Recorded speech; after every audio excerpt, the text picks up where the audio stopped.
Alex, Wilbert, and James are three of thousands of American veterans who are homeless during the COVID-19 pandemic.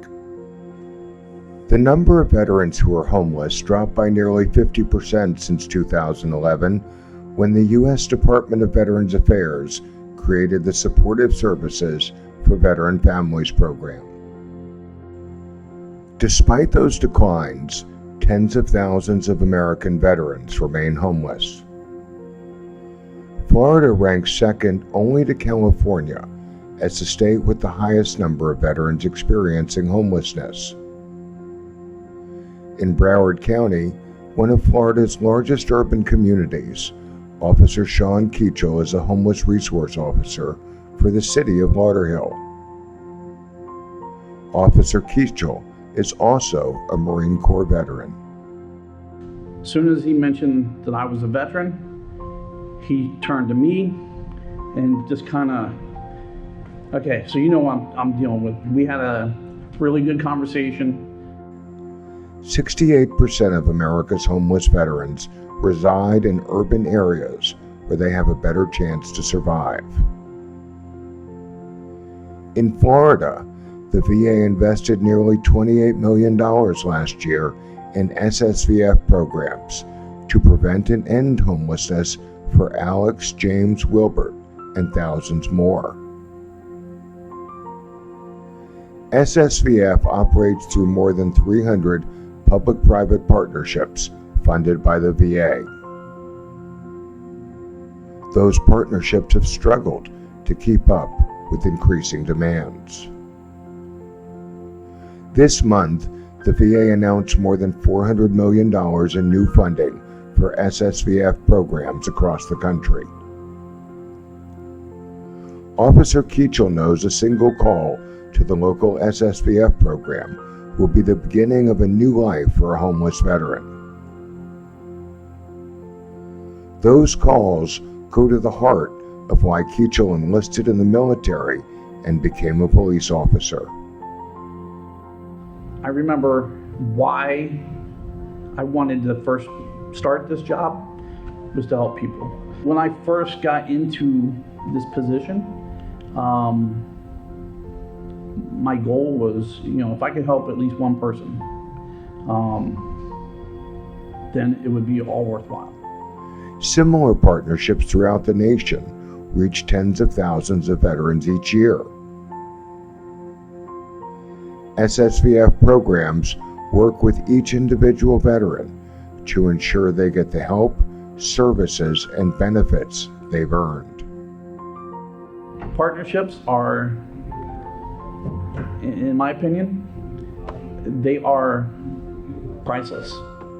When Officer Keacho comes across a homeless veteran, he calls the VA's local SSVF program, Operation Sacred Trust. I've actually had Operation Sacred Trust come out on scene and help the veteran out. Working with a group and knowing someone personally so I can reach out to them immediately has definitely made a difference. Their willingness and their ability to get results quickly has definitely made an impact on our city as far as helping the homeless veteran, and kind of alleviates the problem, the initial problem, or complaint rather, and getting the veteran services that they deserve and were in need of. I can't think of a time that I've reached out and not had some type of response in a short manner. Alex Sangster was surviving on the very edge of life. He was living under a bridge. We were having an issue under the bridge. Numerous people that were staying under there. He had a colostomy bag, and his intestines were shifting into the bag. So I called for fire rescue. They transported him to the hospital. He definitely needed medical attention.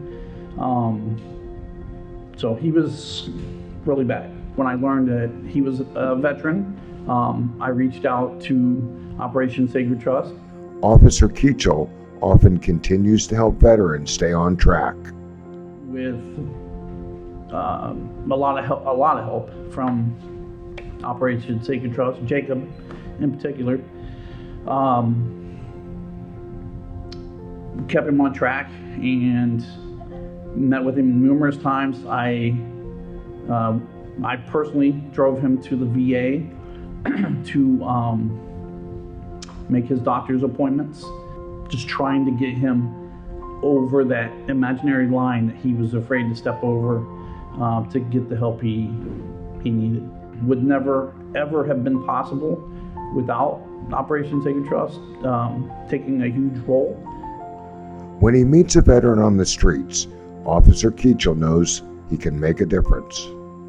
If I meet a veteran, are you getting your benefits? Do you know you're entitled to benefits? He met Wilbert Thompson, a Vietnam Army veteran, right after Thompson had been released from a 15-year prison term with nothing but the clothes on his back. Talking to people at the feeding center, found out he's a veteran, honorable discharge, and asked him, would you like some help? And again, called Operation Sacred Trust, and they were on it. When Keacho found out James Labella was facing homelessness, he made sure the disabled Army veteran got the benefits he'd earned. Through partnerships such as the Buddy Up program, Officer Keechle helps veterans in crisis connect with fellow service members. We'll find someone in the group that's Army that can reach out to them and try to offer some help and let them know they're not alone. Buddy Up program. And that's what I encourage any veterans. Have a buddy up with them. Okay, you got something to say it to them. Yeah, that's who you should trust. There are 1.4 million veterans at risk of homelessness in the United States as a result of lack of healthy support networks, shortage of affordable housing, and increasing poverty. Many veterans are not connected to the VA. Law enforcement are often the first to come in contact with those veterans when they need help. A lot of people are afraid when they see the badge. They think ticket or jail. A lot of people have no idea the extent of what we actually do as far as the homeless outreach, trying to get people the resources they need. I couldn't even tell you the last time I took someone to jail. Officer Keacho regularly helps other officers understand homelessness and issues that can uniquely impact veterans. Being a police officer, we know it, a lot of people think of it as a career. And even myself, I don't think about coming to work and potentially I could get shot and killed or a car accident or whatever. I don't think about that kind of stuff, which is always a possibility. Same with the military, but the military has different rules. You basically are owned by the military. Here, you have your rights to do certain things, but it's a different level of commitment. Some people probably don't understand that level of commitment and what certain things might mean to a veteran compared to just a normal citizen. They don't understand the commitment that it takes. Officer Keacho says, beyond knowledge and sensitivity, personal relationships are key. When I first started doing the homeless outreach, I guess I was just like everybody else. I come across a situation, homeless individual, veteran or not veteran, doesn't matter. I didn't know, I know what I learned in class and this little flyer, and I call them, hey, do you have room? No. Okay, sorry, I don't know what else to do. But then making contacts, having people I can call directly, because come to find out sometimes the standard answer might be no, but if I call this guy, yeah, well, we're getting full, but we got a couple beds. Are you bringing them in? All right, bring them in. We'll get them in there. So making relationships with different organizations that cater to the homeless or to the veterans has definitely made a difference on my success of being able to get the help. Had I not known anything about Operation Sacred Trust and helping veterans, there's several that I would not have gotten help just because I didn't have that resource.